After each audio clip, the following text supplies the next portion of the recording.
Bismillahirrahmanirrahim. Assalamualaikum warahmatullahi wabarakatuh.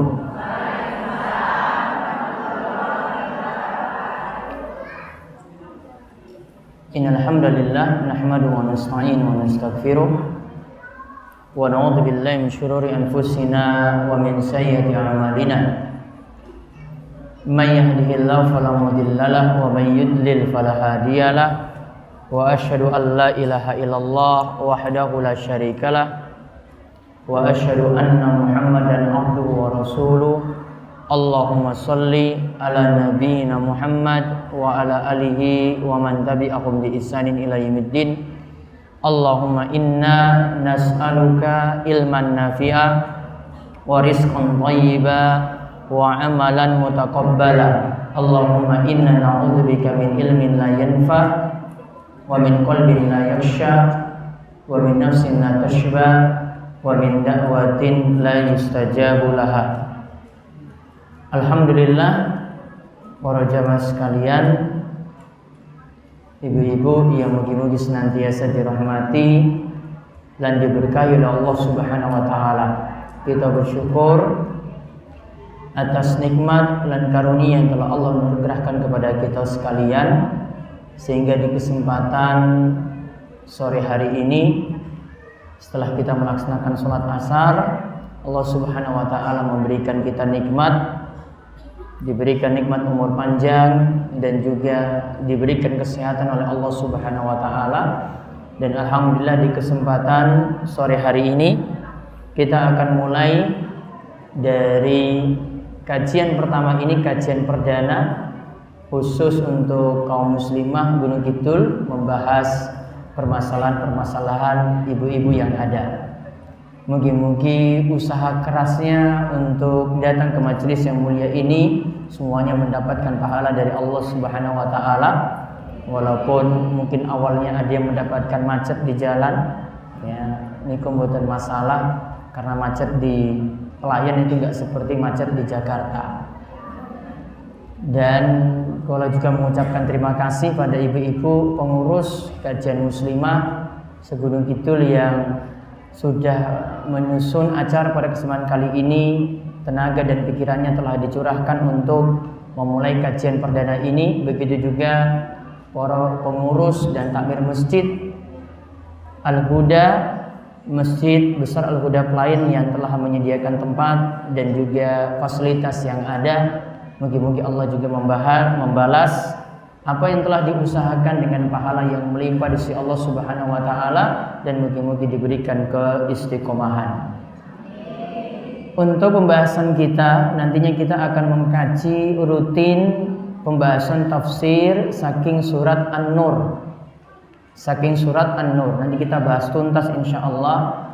Kenapa dipilih surat ini? Dikarenakan surat An-Nur itu sangat banyak membahas tentang para wanita, kaum muslimah. Juga surat An-Nur ini membicarakan masalah-masalah yang terjadi di tengah kita. Diawali terlebih dahulu tentang masalah perzinaan dan perselingkuhan yang ada di sekitar kita, yang saat ini dari dulu sampai sekarang menjadi masalah terus di tengah-tengah masyarakat. Ada yang kalau yang remaja-remaja hamil di luar nikah, kemudian kalau yang sudah menikah tidak puas dengan istrinya sampai cari lagi teman wanita yang lainnya.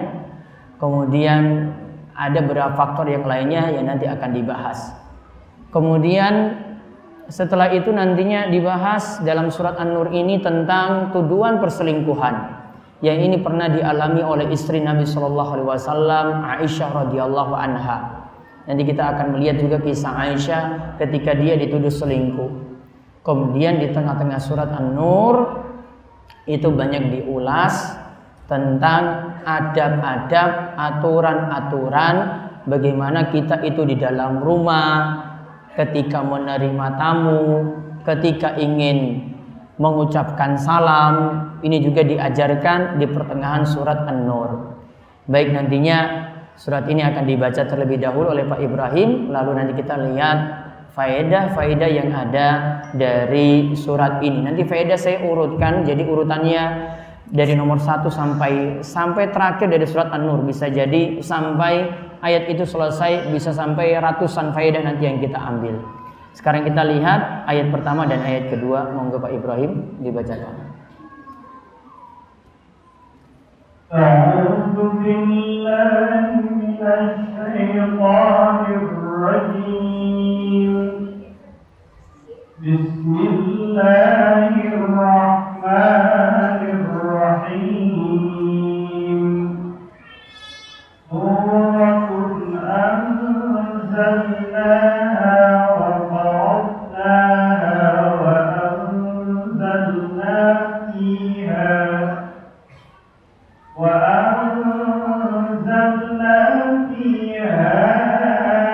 ayatin bayyinatin la'allakum tadhakkarun. Az-zaniyatu waz-zani fajlidu kulla wahidin minhuma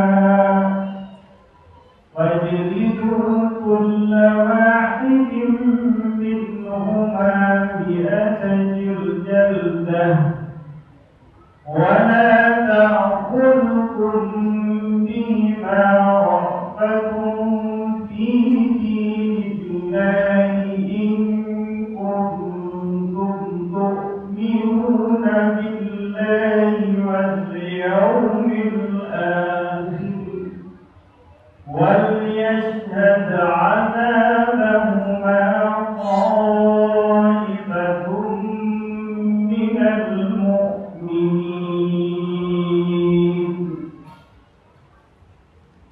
Artinya langsung. Ini adalah satu surat yang kami turunkan dan kami wajibkan untuk menjalankan hukum-hukum yang ada di dalamnya. Dan kami turunkan di dalamnya ayat-ayat yang jelas agar kamu selalu mengingatinya. Perempuan yang berzina dan laki-laki yang berzina, maka terdapat tiap-tiap orang dari keduanya 100 kali cambukan. Dan janganlah belas kasihan kepada keduanya, mencegah kamu untuk menjalankan agama Allah.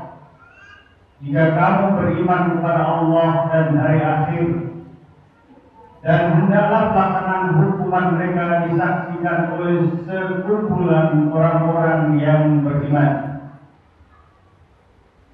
Baik, lihat ini kita kaji 2 ayat. Ayat pertama Allah berfirman, suratun anzalnaha wa faradnaha wa anzalna fiha ayatin bayyinatin la'allakum tadhakkarun. Surat ini adalah satu surat yang kami turunkan, yaitu yang Allah turunkan, dan kami wajibkan menjalankan hukum-hukum yang ada di dalamnya, dan kami turunkan di dalamnya ayat-ayat yang jelas agar kalian selalu mengingatnya. Az-zaniyatu waz-zani, perempuan yang berzina dan laki-laki yang berzina, fajlidu kulla wahidin minhuma mi'ata jaldah, maka cambuklah atau deralah tiap-tiap seseorang dari keduanya dengan 100 kali cambukan. Dengan 100 kali cambukan. Dan janganlah belas kasihan kepada keduanya, mencegah kamu untuk menjalankan agama Allah tadi. Jika kamu beriman kepada Allah dan beriman kepada hari akhirat, dan hendaklah pelaksanaan hukuman mereka disaksikan oleh sekumpulan orang-orang yang beriman. Awal ayat ini menjelaskan, nantinya akan dijelaskan tentang masalah hukum di sini, ibu-ibu. Lalu nantinya akan dijelaskan rincian yang pertama, akan dijelaskan tentang hukum bagi pezina, bagi peselingkuh ketika melakukan zina dan melakukan perselingkuhan tadi, dan terdapat bukti yang nyata atau bukti yang jelas. terdapat bukti yang nyata atau bukti yang jelas, maka nanti akan diterapkan hukum Islam, dikenakan hukuman had. Hukuman hadnya di sini ditetapkan 100 kali cambukan. Ditetapkan 100 kali cambukan. Laki-lakinya 100, perempuannya juga 100. Kemudian dikatakan di sini jangan merasa kasihan karena dia sudah melakukan perzinaan tadi, kemudian kita timbang-timbang, ini cukup berat. Maka jangan merasa kasihan untuk menjalankan hukum tadi. Tetap hukum tersebut dilakukan. Nanti akan ada penjelasan apa saja syarat-syaratnya hukum tadi diterapkan. Kemudian hendaklah pelaksanaan hukuman tadi disaksikan oleh orang banyak, yaitu ketika dihukumi cambuk tadi disaksikan oleh orang banyak. Ini yang kita kaji surat An-Nur ayat pertama sampai ayat kedua. Jadi tiap pertemuan nanti insya Allah tidak banyak ayat yang kita kaji, mungkin kadang 1 ayat, mungkin kadang 2 ayat, karena faedahnya nanti melihat dari pertemuan masing-masing. Sekarang kita lihat faedah saking ayat yang pertama. Monggo Pak Ibrahim. Nama surat An-Nur diambil dari ayat 35. Allah memberi cahaya pada langit dan bumi. Ayat 35 itu disebut Allahu nurus samawati wal ard. Allah itu pemberi cahaya kepada langit dan bumi. Di situ disebut dengan kalimat nur. Nur itu artinya apa? Cahaya. Kadang makna cahaya di sini kita artikan dengan cahaya. Namun kadang dalam beberapa ayat, ibu-ibu sekalian, makna cahaya itu diartikan dengan keimanan. Lawannya itu gelap, gelap itu diartikan dengan kekafiran. Kadang itu diartikan cahaya itu dengan keimanan. Sedangkan kegelapan itu diartikan dengan kekafiran. Ada beberapa ayat yang menyebutkan seperti itu dan mayoritasnya memang cahaya bisa diartikan dengan keimanan seperti tadi. Para ulama katakan mayoritasnya bisa diartikan dengan keimanan seperti itu. Jadi di sini saya menyebutkan terlebih dahulu nama surat. Jadi surat An-Nur itu asalnya dari ayat pada ayat ke-35 disebut Allahu nurus samawati wal ard. Dan perlu dipahami beberapa surat itu diberi nama sesuai dengan penyebutan dalam ayat tersebut. Contoh surat Al-Ikhlas, kadang Nabi SAW menyebutnya dengan nama Qul huwallahu ahad.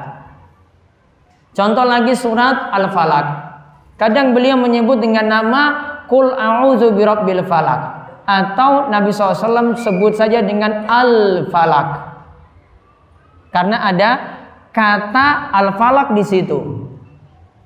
Contoh yang lainnya lagi surat Al-Lahab, tabbat yada abi lahabi wa tab. Di situ ada kata lahab, maka dipakai surat itu dengan nama Al-Lahab. Surat Al-Lahab punya nama lain lagi, kadang disebut juga dengan nama Al-Masad. Fi jidiha hablum mim masad. Karena di akhir ayat disebut kata al-masad, maka nama surat Al-Lahab disebut dengan nama al-masad. Jadi kadang diambil dari kata yang ada dalam surat tersebut, seperti dalam surat An-Nur ini. Padahal awal surat An-Nur tidak ada kata An-Nur. Yang ada disebut suratun anzalnaha. Namun surat ini dinamakan dengan surat An-Nur yang artinya apa? Cahaya. Terus yang kedua, sudah ada satu hadis pun yang sahih yang menyebutkan keutamaan surat An-Nur secara khusus. Jadi ibu-ibu sekalian, tidak ada hadis sahih yang menjelaskan keutamaan surat ini secara khusus. Jadi kalau kita mau membicarakan surat ini dibaca kapan, nggak ada waktunya untuk membaca surat ini secara khusus. Beda di beberapa hadis disebutkan kita diperintahkan membaca surat tertentu di waktu tertentu. Contoh, surat Al-Ikhlas, surat Al-Falaq, surat An-Nas. Jenengan kalau sebelum tidur, ini wasiat dari Kanjeng Nabi SAW, bacalah surat Al-Ikhlas, Al-Falaq, kali surat An-Nas, dibacakan sambil mengumpulkan telapak tangan. Oke, baca sambil mengumpulkan dua telapak tangan. Kemudian baca ketika itu Al-Ikhlas sampai selesai, Al-Falaq sampai selesai, lalu surat An-Nas sampai selesai. Setelah itu ditiupkan ke tangan. Lalu tangan yang sudah ditiup tadi diusap ke badan yang bisa dijangkau. Maka nanti insya Allah akan dilindungi sampai pagi hari. Nggih, ojo amin tok lho iki dipraktekkan nanti malam ini. Ya. Baca diulang sampai 3 kali. Coba tangannya dikumpulkan semuanya. Nggih, niki dikumpulkan seperti ini nggih. Baca apa tadi? Al-Ikhlas, terus Al-Falaq, terus An-Nas. Dibaca sampai rampung masing-masing ayat tadi. Terus ditiupkan tangan. Lalu usap muka dan badan yang bisa dijangkau. Diulang sampai berapa kali? 3 kali. Terus tidur. Insya Allah tidurnya nyenyak. Enggak dikejar-kejar setan, enggak dikejar-kejar hantu dalam mimpi, enggak mikir-mikir utang banyak. Insya Allah seperti itu. Akan lebih tenang nanti tidurnya.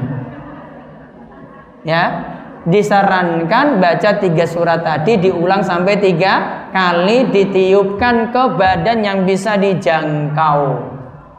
Dan ingat ini ibu-ibu, dahului terlebih dahulu dengan ambil air wudu. Seperti wudu mau sholat. Diperintahkan untuk ambil air wudu seperti akan sholat. Nah, ini menunjukkan surat Al-Ikhlas, surat Al-Falaq, surat An-Nas punya keutamaan. Maka silahkan dipraktekkan. Contoh lagi, Nabi SAW anjurkan pada malam Jumat, kali hari Jumat, untuk membaca surat Al-Kahfi.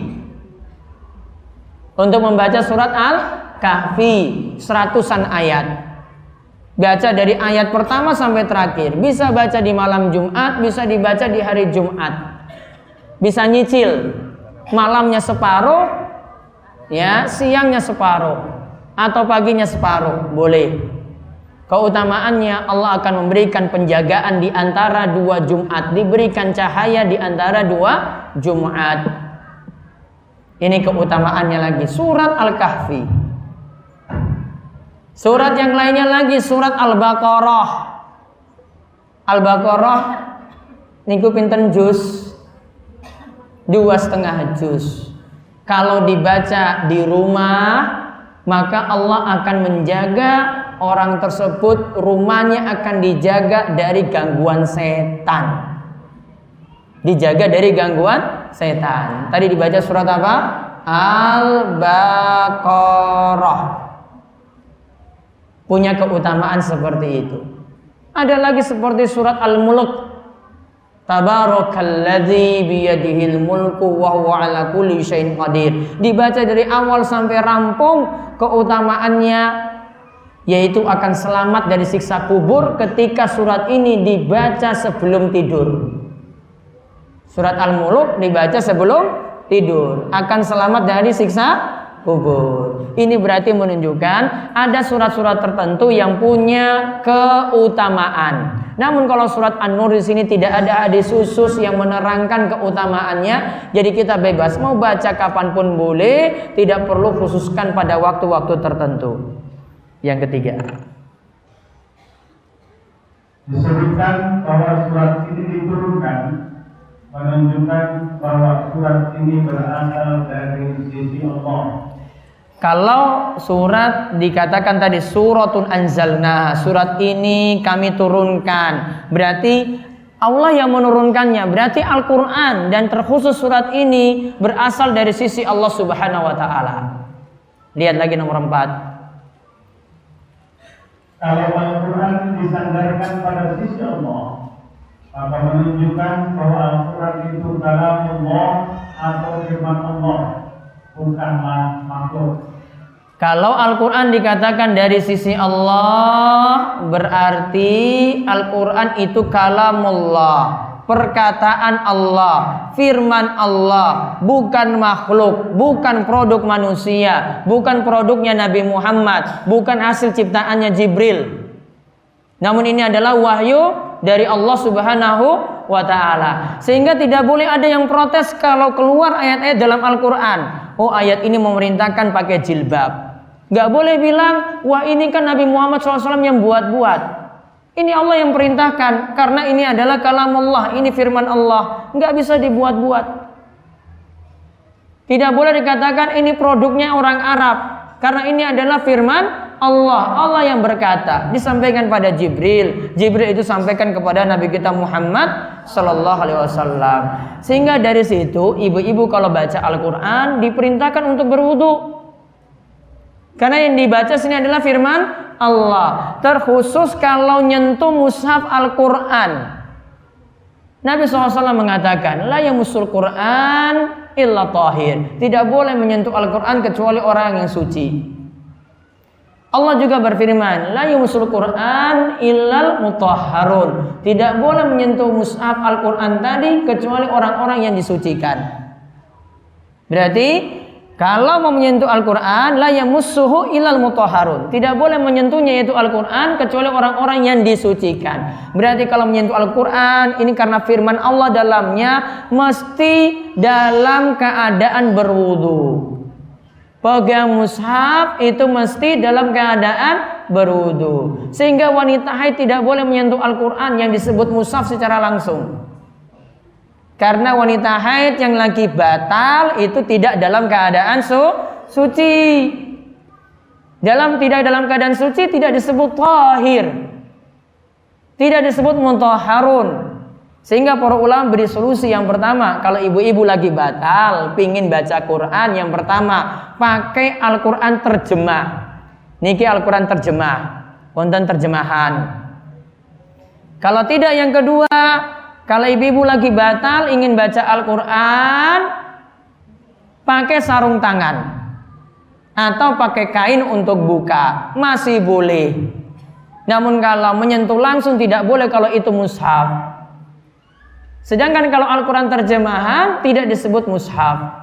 Makanya kitab tafsir, kitab terjemahan, Al-Quran terjemahan yang kita punya itu tidak termasuk dalam mushaf Al-Quran. Jadi yang disyaratkan di sini kalau nyentuh yang murni bahasa Arab. Nah, jadi itu hikmahnya kenapa Al-Quran itu kalamullah. Sehingga Al-Quran ini nggak boleh taruh di lantai. Al-Quran ini kalamullah, taruh di atas tempat yang tinggi. Nggak boleh ada sampai diinjak-injak, nggak boleh. Al-Quran tidak boleh juga dimasukkan dalam toilet, nggak boleh. Karena ini adalah kalamullah. Taruh di luar dulu baru masuk dalam toilet. Tidak boleh bawa mushaf itu ke dalam toilet, nggak boleh. Kecuali kalau itu dalam tas dan kita tidak bisa taruh tas kita di luar, maka terpaksa dibawa masuk.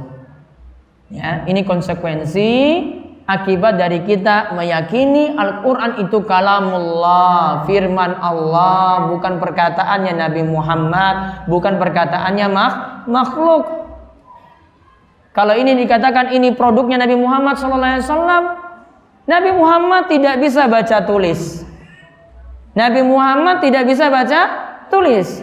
Saya pernah sampaikan hal ini ketika kita membahas Sirah Nabawiyah ketika kajian di Masjid Al-Azhar Karangreceh. Saya sudah buktikan Nabi Muhammad SAW tidak bisa baca tulis. Banyak ayat-ayat yang menyebutkan seperti itu. Hikmahnya beliau tidak bisa buat-buat ayat. Nggak bisa ngopi-ngopi ayat, ngopi pes, dikopi kemudian disalin di tempat lain, nggak bisa. Jadi ini murni dari Allah Subhanahu wa ta'ala. Kemudian yang kelima, niki panjang. Kalau Al-Quran dan surah itu diturunkan, menunjukkan bahwa Allah yang menurunkannya menetap tinggi di atas. Berarti ayat ini menunjukkan bahwa Allah bukan di mana-mana, namun ketinggian Allah ini tidaklah menafik kalau Allah itu dekat. Allah itu bersama hamba-hambanya dan ilmu Allah yang berada di mana-mana. Imam Malik bin Anas radhiyallahu anhu mengatakan, Allah berada di atas langit, sedangkan ilmunya berada di mana-mana. Segala sesuatu tidaklah lepas dari ilmunya. Lihat Al-Mukhtasar Al-Ulum halaman 140. Menurut Imam Syafi'i yang terkenal cerdas, yaitu Imam Al-Muzani radhiyallahu anhu mengatakan, ketahuilah, ketauhidan seseorang tidaklah sah sampai dia mengetahui atau meyakini bahwa Allah berada di atas arsy-Nya dan sifat-sifatnya. Imam Al-Muzani juga menyatakan Allah itu alim, maha tinggi di atas arsy-Nya, namun Allah itu dekat pada makhluknya dengan ilmunya. Baik, lihat. Kalau kita katakan suratun anzalnaha, surat ini kami menurunkannya, berarti yang menurunkan itu dari atas ke bawah. Berarti kalau dikatakan Allah yang menurunkan, berarti Allah itu di atas. Jadi kalau dikatakan Allah itu menurunkan, berarti Allah itu di atas. Berarti secara zat Allah itu berada di atas sana, bukan di mana-mana. Namun kalau kita bicarakan ilmu Allah di mana-mana. Allah tahu kita walaupun kita sembunyi di balik tembok, temboknya itu 10 lapis. Kita mau sembunyi dalam rumah yang paling dalam sekali, Allah tetap paham, Allah tetap tahu. Ilmu Allah di mana-mana juga menunjukkan tetap Allah itu dekat, Allah itu bersama dengan hambanya, Allah senantiasa menolong hambanya. Lihat di sini ada perkataan dari Imam Malik, ada dari Imam Al-Muzani. Kalau Imam Al-Muzani dari mazhab Syafi'i, Imam Al-Muzani itu mengatakan bahwasanya Allah itu di atas sana. Dan ini tidak meniadakan kalau Allah punya ilmu yang luas sampai Allah tahu kita dimanapun. Jadi Allah di atas sana walaupun jauh kalau menurut kita dari sisi jarak, namun Allah tetap dekat dengan kita. Makanya Nabi SAW itu menyebut Allah itu dekat dengan hambanya ketika sujud. Nabi SAW bersabda, aqrabu ma yakunul abdu min rabbihi wa huwa sajid fa aksirud du'a. Tempat yang paling dekat seorang hamba dengan Allah yaitu ketika dia sujud.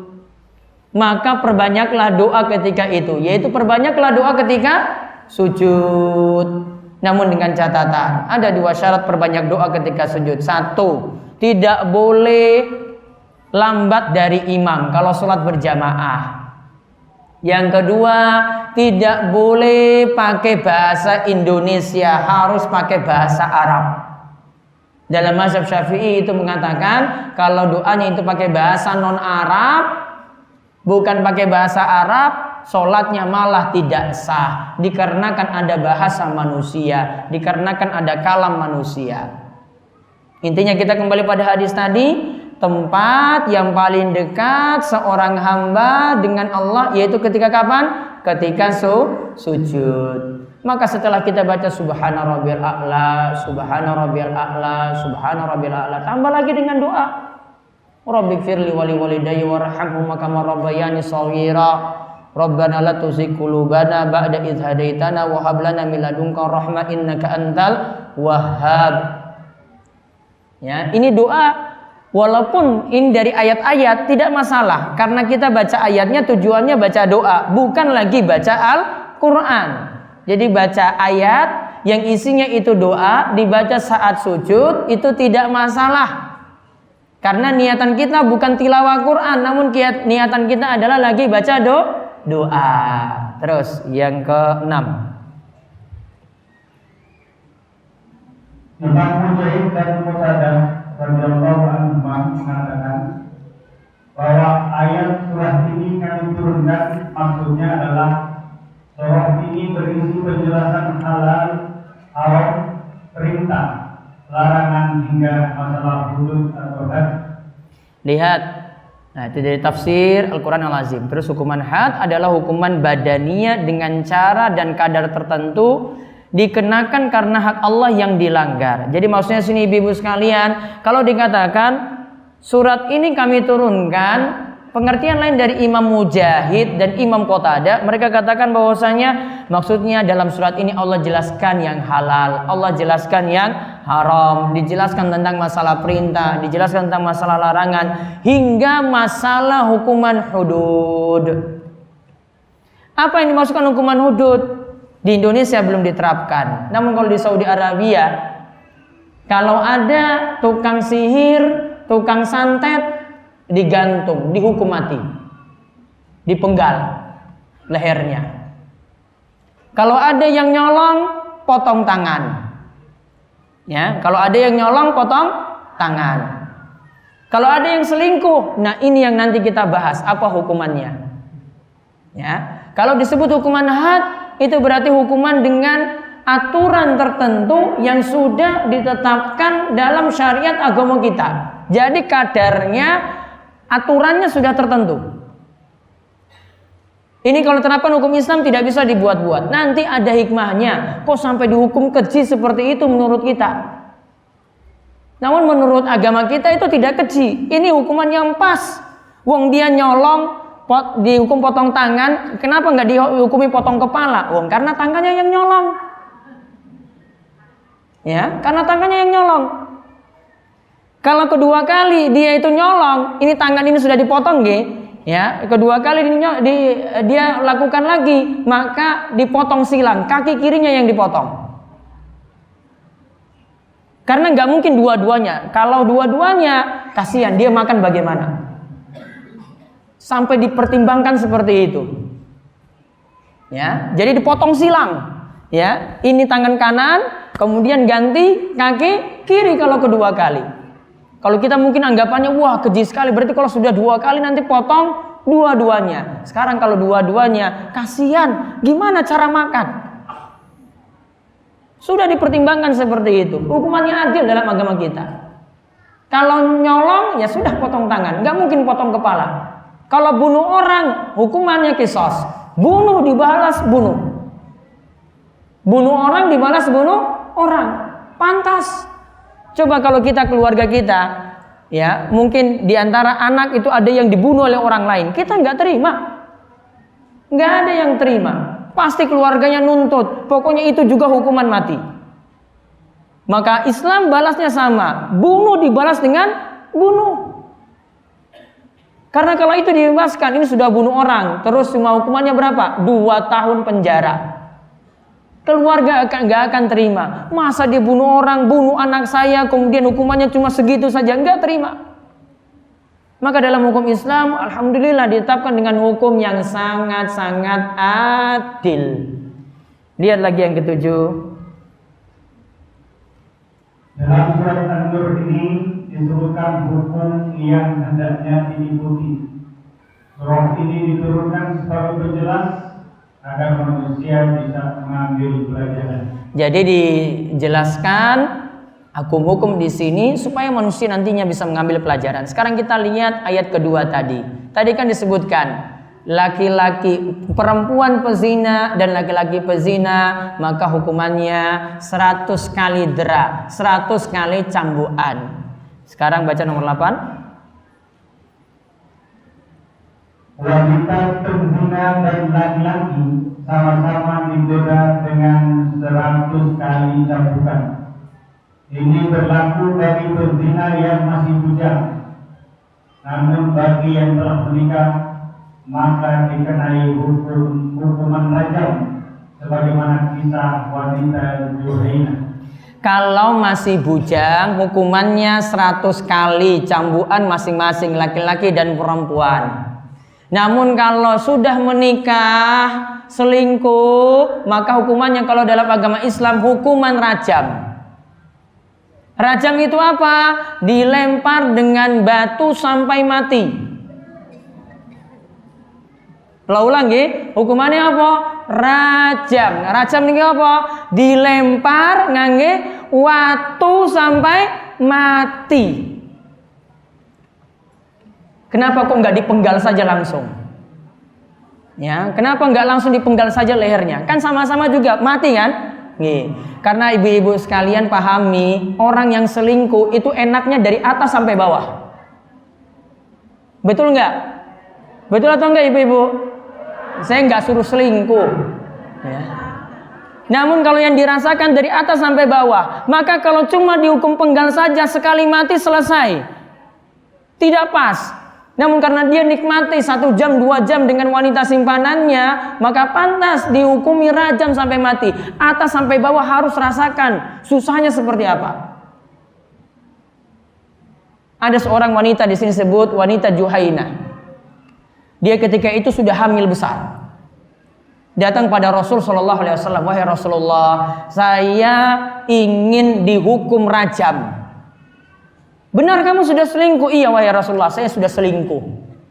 Ngaku di hadapan Rasul, saya sudah selingkuh.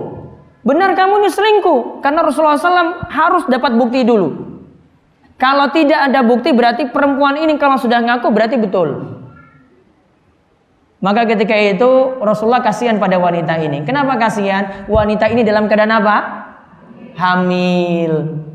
Rasulullah nggak mau beri hukuman. Rasulullah SAW panggil, mana wali nikahnya sing? Mana walinya? Walinya mana? Bawa pulang dia. Tunggu sampai dia itu melahirkan, anaknya bisa dilepas, datangkan dia di sini lagi. Didatangkan lagi, kemudian siap-siap ketika itu wanita Juhainah ini siap-siap dihukumi hukuman rajam. Rasulullah SAW katakan jaga jilbabnya itu dipegang baik-baik, jangan sampai auratnya terbuka. Lihat ini, mau dieksekusi saja tetap disuruh jaga aurat. Kita nggak lagi dieksekusi, mudah-mudahan buka aurat loh ibu-ibu. Ini lagi dieksekusi mati. Rasulullah SAW katakan itu tolong jaga auratnya, tutup rapat-rapat, jangan sampai auratnya terbuka. Dia dihukumi rajam, dilempar sampai mati. Setelah itu baginda Nabi SAW menyolatkannya. Umar protes. Wahai Rasulullah, itu kan wanita yang sudah selingkuh, wahai Rasulullah. Kenapa engkau masih menyolatkannya? Wahai Umar, tobatnya wanita ini kalau kamu membandingkan dengan 70 orang penduduk Madinah, tobatnya wanita ini sudah mencukupi dari tobatnya 70 orang yang ada di kota Madinah. Dan tidak ada yang bertobat yang lebih dahsyat daripada tobatnya. Karena dia mau ngaku sendiri kalau dia itu pernah selingkuh. Di zaman ini kalau ada yang selingkuh berani nggak seperti itu ngaku? Berani mboten bu ibu-ibu? Nah, nggak ada yang berani. Diam-diam laki-lakinya, perempuannya diam-diam. Dulu di zaman Rasul takut sekali. Takutnya dia takut ini jadi siksa nanti di akhirat. Sudahlah biar saya dihukumi di dunia saja. Nah kemudian yang ke-9. Ditambahkan dalam hadis, selain dikenakan 100 kali cambukan, nantinya akan diasingkan. Selain 100 kali cambukan tadi bagi yang bujang, kenapa yang bujang kok lebih ringan? Kenapa kok sing wis rapi, yang sudah punya istri, kok malah lebih berat? Apa alasannya? Apa alasannya ibu-ibu? Karena sudah punya istri, sudah punya pasangan, yang bujang itu belum. Kenapa sudah punya pasangan kok selingkuh? Ya, kenapa kok sudah punya pasangan kok selingkuh? Maka hukumannya dipantaskan lebih berat. Sedangkan yang bujang tadi 100 kali cambukan ditambah diasingkan selama 1 tahun. Kalau di sini mungkin dilempar di pulau mana begitu nggak pulang-pulang. Selama 1 tahun, makannya gimana? Nggak usah diurus. Dia di sana cari hidup sendiri. Ya, diasingkan selama 1 tahun. 100 kali cambukan plus diasingkan selama 1 tahun. Lihat hadisnya dari Ubadah. Dari Ubadah bin As-Samit radhiyallahu anhu, Nabi sallallahu alaihi wasallam bersabda, ambillah dariku. Allah telah menjadikan bagi mereka jalan keluar apabila berzina, jejaka dan gadis, maka haknya dicambuk 100 kali dan diasingkan setahun. Apabila berzina dua orang yang sudah menikah, maka haknya dicambuk 100 kali dan dirajam. Dalam hadis Abu Hurairah. Dalam hadis Abu Hurairah dan Zaid bin Khalid radhiyallahu anhuma, Nabi Sallallahu Alaihi Wasallam berkata pada seseorang yang anaknya telah berzina, bagi anakmu yang telah berzina nantinya akan dikenakan hukuman cambuk 100 kali dan diasingkan selama setahun. Nah, terus mengenai diasingkan? Mengenai diasingkan di sini diterangkan oleh Imam Syafi'iyah, ulama Syafi'iyah, yaitu diasingkan dari negerinya ke tempat lain sejauh jarak safar dan diasingkan selama setahun setelah menjalani hukuman cambuk terlebih dahulu. Lihat, jadi selain 100 kali cambukan karena ada tambahan dalam hadis, ditambah dengan hukuman orang ini diasingkan. Cari dia diasingkan, mungkin zaman ini tuh dengan dipenjara selama 1 tahun. Kenapa kok sampai ditambah dengan penjara? Biar nggak mempengaruhi yang lain. Jangan-jangan nanti dia selingkuh lagi. Ini bagi yang bujang. Kalau yang sudah menikah tadi sudah disebut dihukumi rajam sampai mati. Nah, sekarang nomor 10. Tidak boleh berbelas kasih dalam menerapkan hukuman had. Misalnya kasihan karena yang dihukum adalah sudah sepuh, atau kasihan karena hukumannya terlalu berat.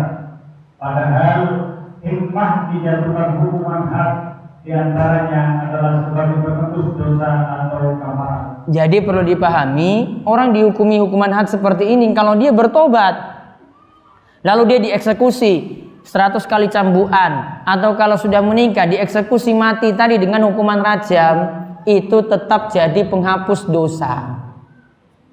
Namun catatannya dia mesti benar-benar bertobat. Kalau dia benar-benar bertobat menyesal, maka dosa-dosanya itu jadi terhapus. Ada riwayat yang menyebutkan hal ini. Nomor 11.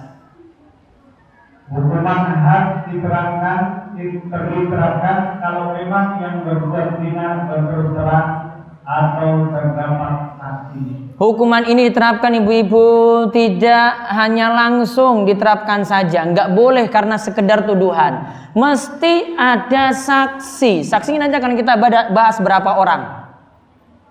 Ringkasnya saksinya 4. 4 jadi saksi bagaimana? Perselingkuhan itu benar-benar dilihat oleh 4 orang langsung.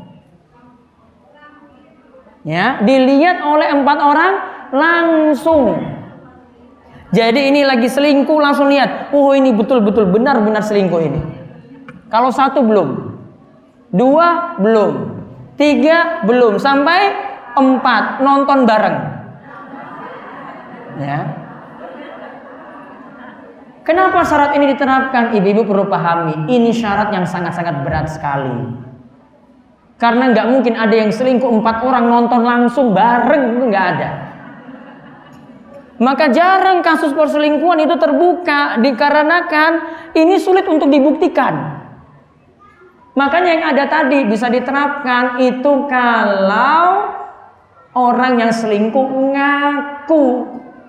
Saya telah selingkuh seperti wanita Juhainah tadi. Dia ngaku sudah selingkuh. Namun kalau nggak ngaku ini berat. Mau buktikan mesti datangkan berapa saksi? 4. Kalau dia cuma nuduh lantas tidak bawa bukti, wah malah yang nuduh nanti yang kena masalah. Malah yang nuduh nanti yang kena masalah. Nanti kita bahas dalam ayat-ayat berikutnya, yang nuduh malah dihukumi cambuk jadi 80. Siapa suruh kamu nuduh? Terus nggak punya teman yang 3 lagi, cuma nuduh sendiri saja. Karena ini tuduhan yang berat. Kemudian yang ke-12. Dalam ayat disebut fajr itu hendaklah dicambuk. Berarti yang menerapkan hukuman had adalah penguasa atau majikan dari hamba saya. Sehingga eksekusi had bukan jadi wewenang seorang kiai atau ustaz. Jadi ini bukan lapor kiai, bukan lapor ustadz. Pak ustadz, saya dihukumnya rajam saja nggak apa-apa, saya mati saja nggak apa-apa, saya sudah selingkuh. Selingkuhnya sudah berulang kali, selingkuhnya sudah selama setahun. Walaupun dia ngaku nggak boleh.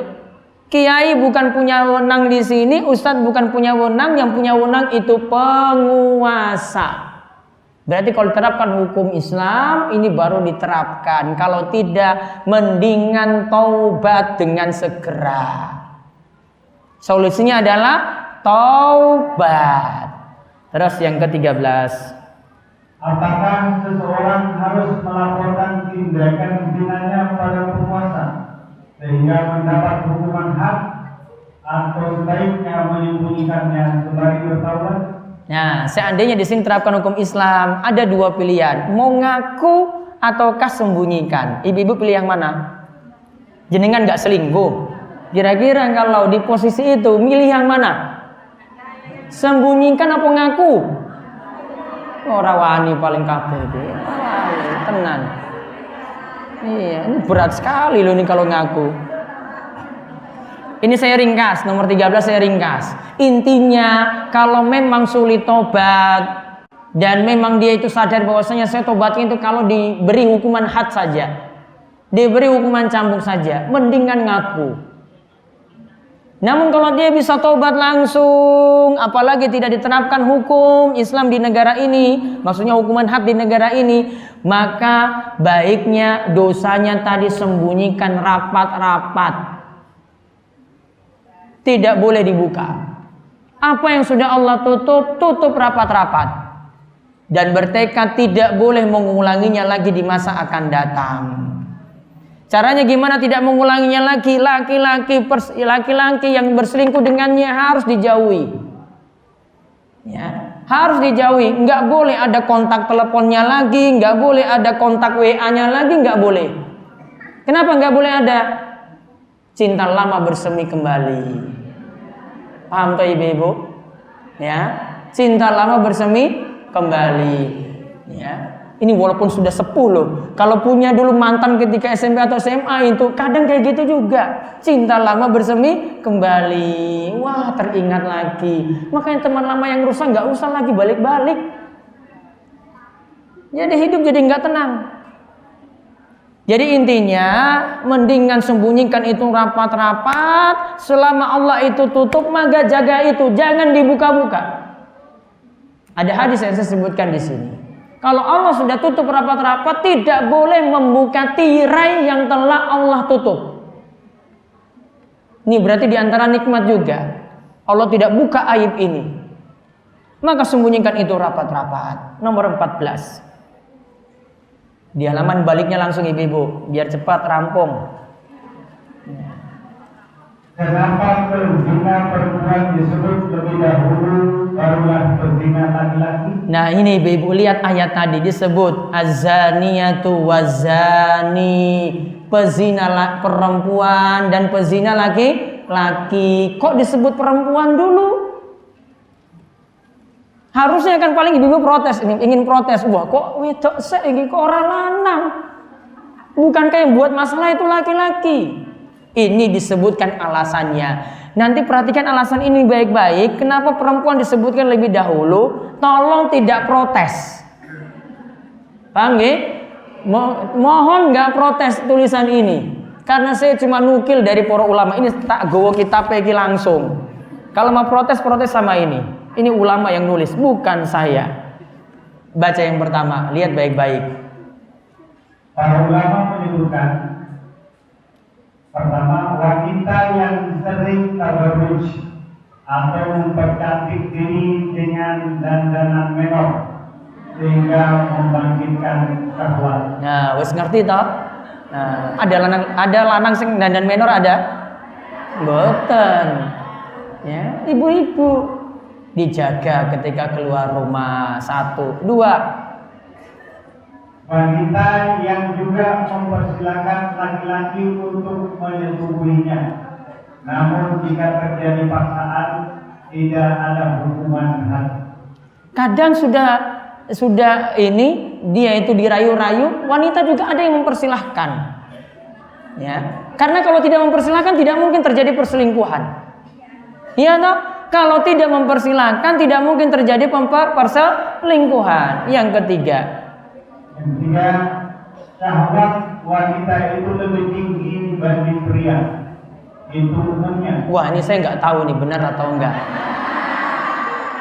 Ya, syahwat wanita lebih tinggi dibanding pria. Saya cuma nulis loh ini ibu-ibu. Tak nukil niki wonten niki lho. Niki rujukan niki. Protes sama ini. Saya cuma bawakan saja. Ya, terus. Wanita memang dasarnya pemalu. Namun ketika terjadi perzinahan, hilanglah rasa malu tersebut dan syahwatnya begitu tinggi. Nah, itu awalnya wanita itu pemalu sekali. Namun kalau diajak selingkuh dan itu terjadi, maka terjadilah apa yang disebutkan di sini. Ya, memang dasarnya pemalu, namun ketika dia sudah menerjang hal itu, rasa malu itu hilang. Makanya jaga rasa malu itu rapat-rapat, jangan sampai rasa malu itu hilang. Rasa malu itu yang jaga kita terjaga saking maksiat. Orang yang tidak punya rasa malu itu nekat untuk berbuat maksiat. Yang keempat, di zaman ini dapat dibuktikan bahwa perempuan yang jadi penyebab terbesar tersebarnya perzinahan. Sampai-sampai pelacur putus hati mudah menawarkan diri di rumah-rumah. sekarang itu tinggal main WA saja. Mau ketemuan di mana? Mau janjian di mana? SMS, WA, gampang sekali. Cuma lewat HP saja bisa janjian. Bisa ditawarkan di mana-mana.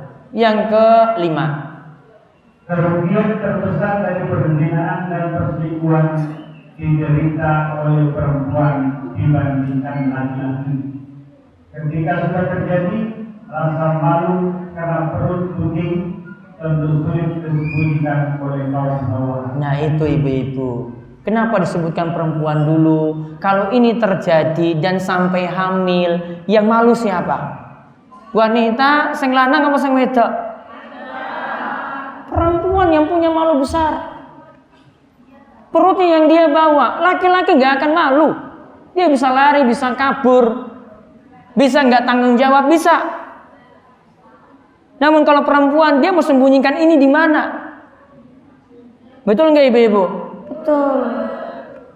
Maka kalau mengetahui hal ini ibu-ibu, hindari yang dilarang-larang dalam agama kita. Kalau masalah aurat dijaga baik-baik. Islam itu jaga ibu-ibu sekali. Islam itu jaga anak-anak perempuan, ibu juga yang ibu miliki. Anak-anak perempuan itu dijaga baik-baik dalam Islam. Disuruh nutup aurat, tidak buka-buka aurat. Apa tujuannya? Biar terlindungi dari perzinahan. Kita kadang anggap sepele. Apa tujuannya? Tujuannya besar sekali. Karena nggak mungkin kalau orang itu ya nutup aurat, jaga diri baik-baik, punya rasa malu yang besar, kemudian terjerumus dalam zina. Sedikit sekali seperti itu. Namun beda kalau dia itu dandannya seperti itu, pakai baju ketat, ya, pakai baju you can see. Ngertos tak you can see ibu-ibu? Kalau ada seperti itu, silir ya pakai itu ya. Masya Allah. Ini yang membangkitkan syahwat sehingga perselingkuhan itu terjadi. Maka hindari apa yang dilarang oleh Allah Subhanahu wa taala supaya terjaga dari perzinahan. Yang terakhir, hendaklah hukuman had bagi berzina disaksikan oleh sekelompok orang. Ada ulama yang berpendapat 4 orang bagaimana saksi dalam zina. Ada pula yang mengatakan 3 orang.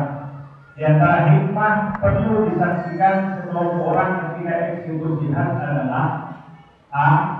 supaya yang lainnya mendapatkan pelajaran dan takut berbuat zina. B. supaya orang beriman terdorong untuk bertaubat dan memperbanyak istighfar. Akhir, D. supaya adanya syariat dan cara eksekusi had diketahui oleh kaum muslimin. baik. Ini kalau dilakukan eksekusi tadi, kalau yang bujang dihukumi apa? Cambuk berapa kali?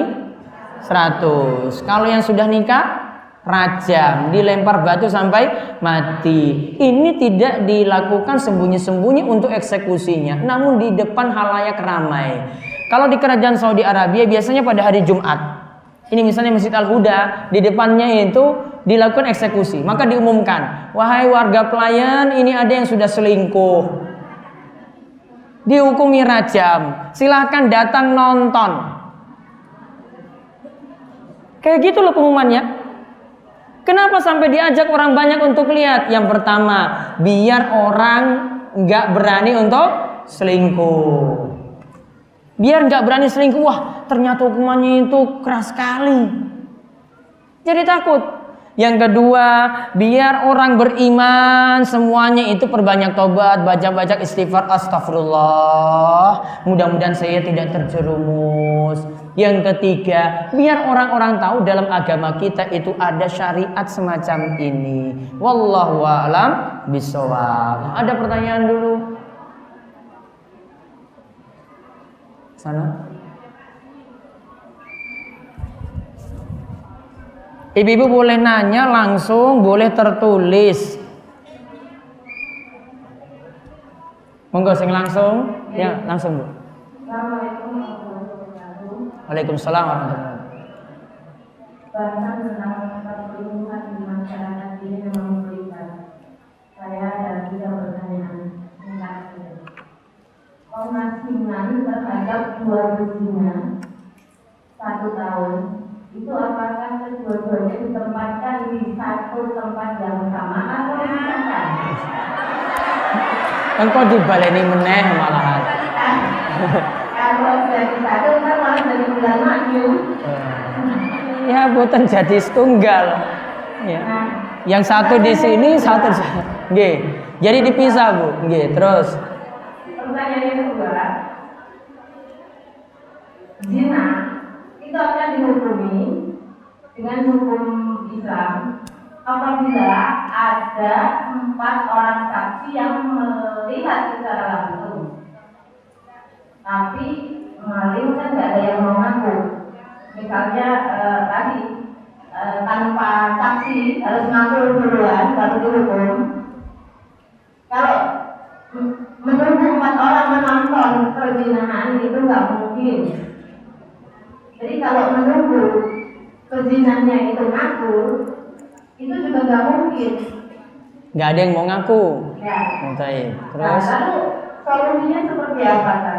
Iya. Karena di masyarakat akhirnya zina itu jadi hiburan, jadi selingan.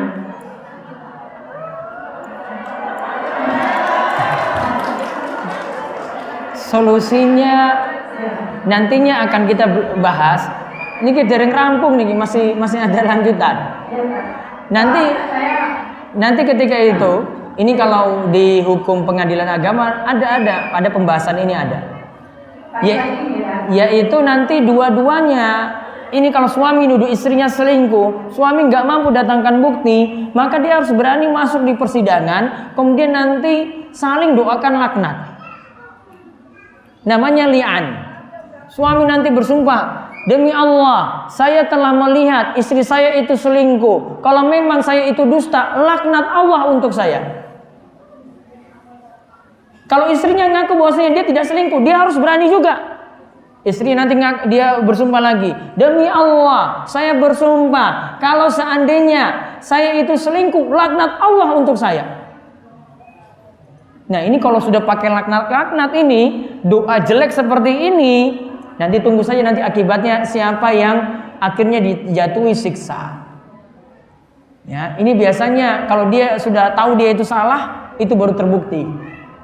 Ya, nanti ada lanjutan, masih ayat ini masih berlanjut. Tunggu episode berikutnya insyaallah. Dereng rampung, biar besok hadir lagi. Satu lagi ya, Nggih, monggo. Ini berzina yang tertangkap tangan di masyarakat, belum itu bahasanya itu digerebek atau diapa? Dipergok ya. Tangkap basah. Tertangkap basah, ini ada bahasa yang lebih ditumpuk. Nah, itu katanya. Nah, dari ditumpuk Pokoknya dua berzina ini akhirnya dihukumi, ada yang didenda dengan uang, mungkin sama Pak RT, ada juga yang sudah didenda pakai uang, masih diarak-arak keliling kampung tanpa telanjang. Lah yang dosa ini perzinanya apa yang ada hukuman? Baik. Ada denda terus diarak-arak lagi. Saya kalau melihat seperti itu saya biarkan saja, biar kapok itu. Iya. Karena kalau nggak diberi kayak gitu nggak akan pernah kapok. Nanti diulang lagi, wah nggak ada hukuman apa-apa. Ya sudahlah, hukum, kalau ibaratnya orang bilang itu hukum rimba saja yang berlaku. Ya. Namun kalau baiknya ada cara-cara yang tidak sampai membuat orang disiksa semacam itu. Mudah-mudahan nanti ada pertimbangan saking lingkungan. Artinya ada hukuman yang keras lah. Yang ini bisa mendidik sekaligus membuat jera juga. Mudah-mudahan nanti masyarakat saling mengingatkan untuk hal itu sehingga ini berkurang. Baik, saya jawab dulu. Di Indonesia tidak diterapkan syariat Islam. Kalau diberlakukan syariat Islam, apakah tidak melanggar HAM? HAM itu kalau kita melihat apa-apa itu tetap melanggar. Nanti kalau ada anak dijewer sama gurunya juga dikatakan melanggar HAM. Apa-apa itu semua bisa dikatakan melanggar HAM, hak asasi manusia. Intinya di sini kita berdoa saja. Pokoknya kita itu ngaji, perbaiki diri, semua itu jadi baik, warga Gunung Kidul itu jadi baik. Kemudian Allah memberikan taufik dan hidayah, kita punya pemimpin yang bagus, ketika itu diterapkanlah hukum Islam. Namun di negara kita jangan cuma memperhatikan satu sisi. Negara ini sudah jadi negara Islam. Dari sisi apa? Kita mudah untuk jalankan syariat agama. Mau melaksanakan hari raya, pemerintah punya peran serta. Mau mengurus haji, pemerintah yang mengurus haji. Sholat 5 waktu diatur juga waktu-waktunya oleh pemerintah. Maka pemerintah memberikan kita kebebasan di sini. Ini cuma sebagian saja hukum, namun tidak berpengaruh besar. Ya, mudah-mudahan kedepannya kalau mau diterapkan ini sangat-sangat bagus sekali. Namun ini dari kesadaran masyarakat. Konten malih. Assalamualaikum warahmatullahi wabarakatuh. Di mana yang nanya ini? Oh nggih, monggo Bu. Ustaz dapat menanyakan, ada seorang wanita yang punya suami selama 28 tahun, di situ kebetulan saja tidak diberi, tapi itu demi orang tua dia tetap berlanjut.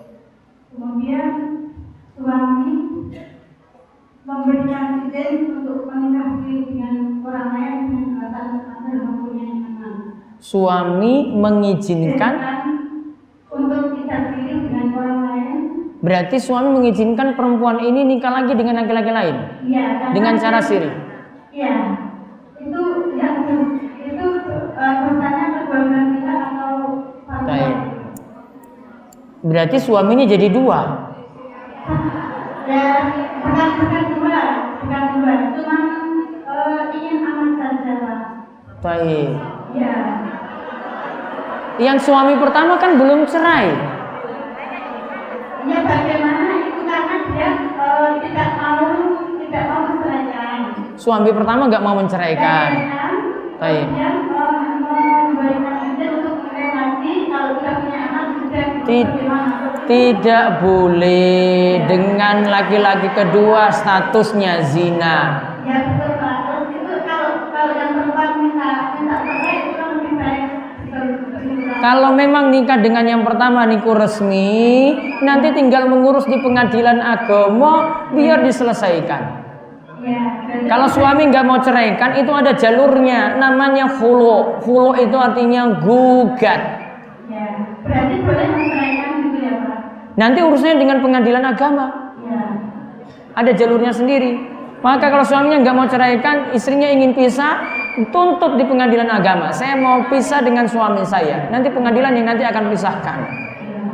Baru dia boleh menikah dengan laki-laki yang kedua. Kalau langsung tidak boleh. Statusnya dengan laki-laki yang kedua, statusnya zina. Baik, ada lagi. Kalau banyak diterima ya Harus cerai dengan suami yang kedua, nggak boleh lagi hubungan dengan yang kedua, kembali pada yang pertama. Kemudian ngurus cerainya resmi, baru boleh kembali kepada yang kedua dengan nikah yang resmi pula. Baik. Dan perlu dipahami ibu-ibu sekalian tentang masalah nikah siri. Nikah siri itu selalu merugikan ibu-ibu.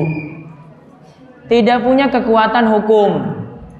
Kalau ibu nikah siri kemudian dengan suami yang menikah dengan nikah siri yang pertama, suaminya nggak gentle, ya, suaminya nggak jantan.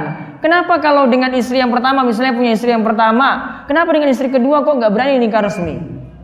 Yang kedua, kalau ada masalah cerai, ngurus cerainya susah, karena nggak ada ikatan hukum di situ. Yang ketiga, kalau mati nuntut waris susah, karena tidak dianggap lagi, karena nikahnya nikah siri. Maka saya selalu ingatkan ya, bahwasanya nikah ini tidak pernah menguntungkan kaum wanita, selalu merugikan. Terus satu lagi, ya monggo. Waalaikumsalam warahmatullahi wabarakatuh. Saya mau tanya dulu, saya pernah dengar kalau terjadi maksiat di satu rumah, apakah benar kemudian 40 rumah di sekitarnya akan mendapatkan tuntutan gitu atau kalau apa tadi diulang? Kalau ada sebuah rumah atau tempat atau lokasi yang digunakan untuk bermaksiat, kemudian lingkungan sekitarnya itu akan mendapatkan azab yang ada dari Allah, itu seluruh apa itu betul atau tidak betul? Taib. Azab itu turun, itu tidak memandang situ ada orang soleh ataukah tidak. Selama ada maksiat, maka azab itu bisa turun. Misalnya di tempat kita, di dusun kita, kalau ada satu maksiat, tidak ada yang mengingkari kemungkaran tadi. Maka kalau siksa itu turun gara-gara maksiat ini, Allah tidak pandang situ ada orang soleh atau tidak. Semuanya akan diberikan hukuman. Nantinya pada hari kiamat itu nanti barulah Allah akan pertimbangkan niat masing-masing. Oh ini orang soleh, nanti akan selamat. Oh ini orang yang jelek, wah ini baru dia nanti dapat hukuman. Namun kalau dalam masalah siksa di dunia, Allah turunkan azab, azab itu turun, orang yang baik-baik pun juga kena. Maka penting untuk saling mengingatkan dalam kebaikan. Ada yang jelek di masyarakat diingatkan, ada yang selingkuh diingatkan, ada yang minum minuman keras diingatkan, ada di situ tempat untuk jual minuman keras diingatkan pula. Harus saling mengingatkan satu dan yang lainnya. Itu hikmahnya amar ma'ruf nahi mungkar. Berkenaan dengan hal tadi yang saya tanyakan, di sini ada sebuah rumah yang dihuni oleh seorang bujangan. Kemudian dia beberapa kali suka membawa masuk calon istrinya menginap. Di situ memang tidak tahu apa yang mereka lakukan di dalam, tetapi kita tahu bahwa apa sih yang akan dilakukan sepasang laki-laki dan perempuan, apalagi mereka calon istri dan mau menikah tapi belum resmi gitu ya. Nah itu kita juga nggak bisa tegur karena non-muslim Ustaz. Itu gimana Ustaz? Baik, saran saya ditegur. Yang pertama, ini punya pengaruh nanti kepada masyarakat. Nanti anak-anak muda situ pada tiru juga tingkah lakunya. Yang kedua, coba minta kepada Pak RT atau ada Pak Dukuh di situ. Minta bahwasanya kami tidak tenang, kami masyarakat itu resah gara-gara ada laki-laki ini yang bawa perempuan yang nanti yang lainnya juga terpengaruh untuk itu. Terpengaruh pada lingkungan juga. Anak-anak muda situ nanti akan ikut-ikutan pulang. Maka kalau kita tidak bisa ingatkan langsung, baiknya yang punya wewenang di masyarakat seperti Pak RT atau Pak Dukuh itu yang nanti diberikan masukan. Ini membuat resah. Mudah-mudahan dengan memberikan masukan itu nantinya bisa diperbaiki. Wallahu a'lam. Itu saja yang kita bahas. Mungkin manfaat. Mungkin ibu-ibu terus sehat dan diparingi umur panjang dan diberkahi dalam keluarga, dijauhi sakit maksiat, dan mudah-mudahan Allah Subhanahu wa taala memberikan kita terus keistiqomahan. Demikian kita tutup. Kalian doa kafaratul majelis. Ada apa? Sudah? Udah ya. Kita tutup kalian doa kafaratul majelis, monggo. Subhanakallahumma bihamdika asyhadu an la ilaha illa anta astaghfiruka wa atubu ilaik. Assalamualaikum warahmatullahi wabarakatuh.